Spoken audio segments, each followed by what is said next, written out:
In our jobs, when we read information carefully and report and record accurately, it helps our safety and our clients' safety. And does that sit on top?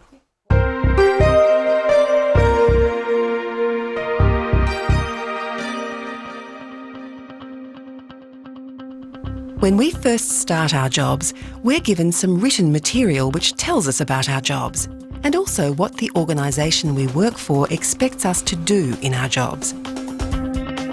It might be called a policy and procedures manual or an employee handbook, or it might have other names. The information in these books is important. It gives us guidelines to help us do our jobs correctly and to keep us and our clients safe.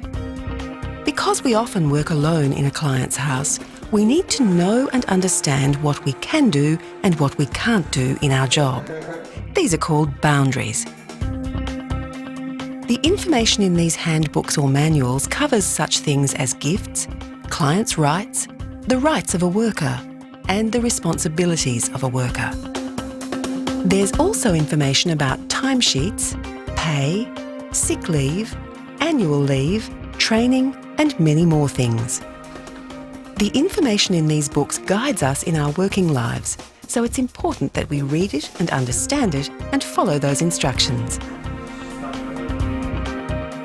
A policy is a rule or guideline which tells us how we're expected to act. For example, the policy of infection control is to act in such a way that workers or clients are not exposed to the risk of infection. The procedure for infection control is what we do in that particular situation. So we must follow the procedure. If you don't understand a word or what something means, ask your supervisor.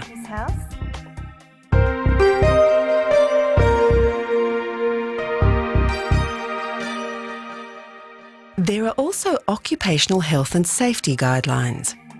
These give information about our jobs where health or safety might be at risk. If you follow these guidelines, it will provide a safe workplace for you, your clients, and your fellow workers. This information aims to make us aware of risks and hazards. A risk is the chance that damage or harm could happen. A hazard is something dangerous. It also tells us about things such as safety issues, safety of appliances, and workers' health. It tells us what to be aware of and what to do if something goes wrong. These guidelines help you care for yourself and your client. If you're not sure about something, you should read the part again or ask your supervisor. Oh, okay. Well.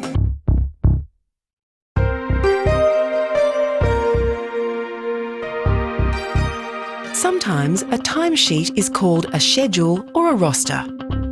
The sheets tell you who your client is, where you're going, at what time, how long you stay for, what you'll be doing, and any special instructions. These forms have a place for the client to sign. This is evidence that you have been there and done the job, and the client is satisfied with what you have done. The office will use these forms to work out your pay.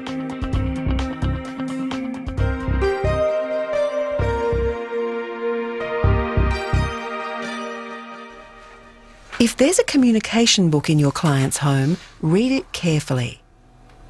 So Helen, you've got a new leg strap. Yes, I have. What's written down here tells you about the client and any changes in the client's health or the client's care plan. And does that sit on top?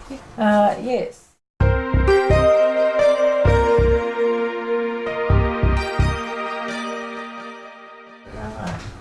So she's here on Tuesdays? She is here Tuesday, yeah. Yeah. The tasks or jobs you do for the client are part of their care plan. A care plan is exactly that, a plan for the client's care. What does that entail? When you read something, if you have trouble understanding it, ask your supervisor to help you. Speaking, I'm calling about care plan.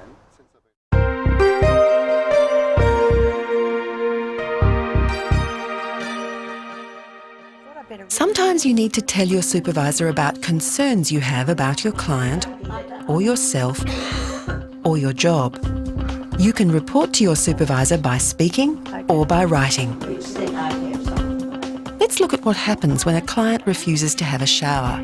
But you normally do have a shower, Yes, but Sargenti. I don't feel I want one today. I'll get the temperature of the I water don't- just right. I really don't want one. There's a bad way of reporting. Oh, hi. Look, I came to work this morning and I wasn't feeling that great because I didn't have time for breakfast. Well, that's a whole other story. But anyway, when I got to Mrs. Argenti's house, she came to the door in her pink dressing gown. Now, that's pretty unusual for her because she normally wears the blue one on Fridays. So I knew something was wrong straight away. Maybe it was her washing machine. You should hear that washing machine when it's on the spin dry cycle. It's a wonder it hasn't broken down before now. Maybe it's her medication. Actually, that's what I think it is. Look, I tried to take her into the bathroom to have a shower. Well, she would not go at all, and I'd prepared the room for her. It was nice and warm. I had fresh soap, towels, everything, and she just flatly refused. In fact, she was really quite rude, and honestly, on an empty stomach, I don't need that. What? It's Sally here. Sally Black. I'm at Mrs. Argenti's house. There's a good way of reporting. Oh, hello, Marissa. It's Sally Black here. I'm at Mrs. Argenti's house, and this morning Mrs. Argenti decided she didn't want to take her shower.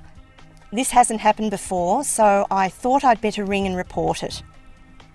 I'll follow up with a feedback form too. Thank you. Bye. Keep it short, keep it simple, and only report what you see.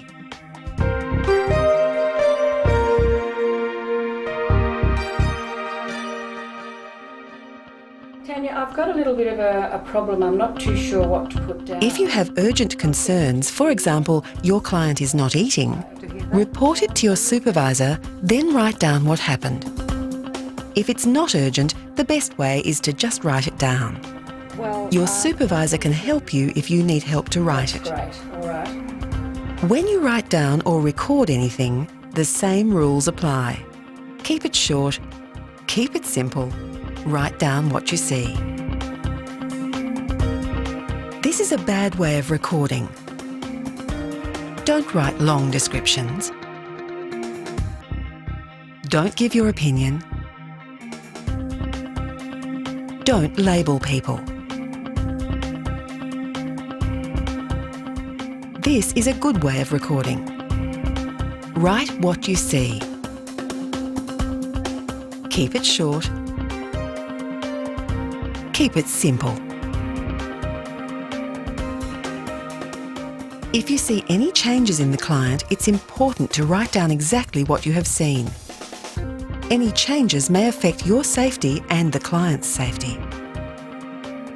Your supervisor does not care about spelling and grammar. Your supervisor does care about exact information. When you write in the communication book, use simple and clear language which is polite. Communication books belong to the client, and a client can read them too.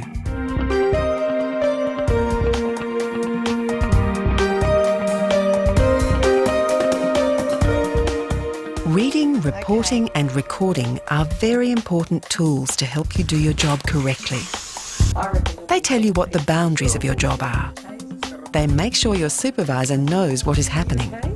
And they help keep you and your client safe.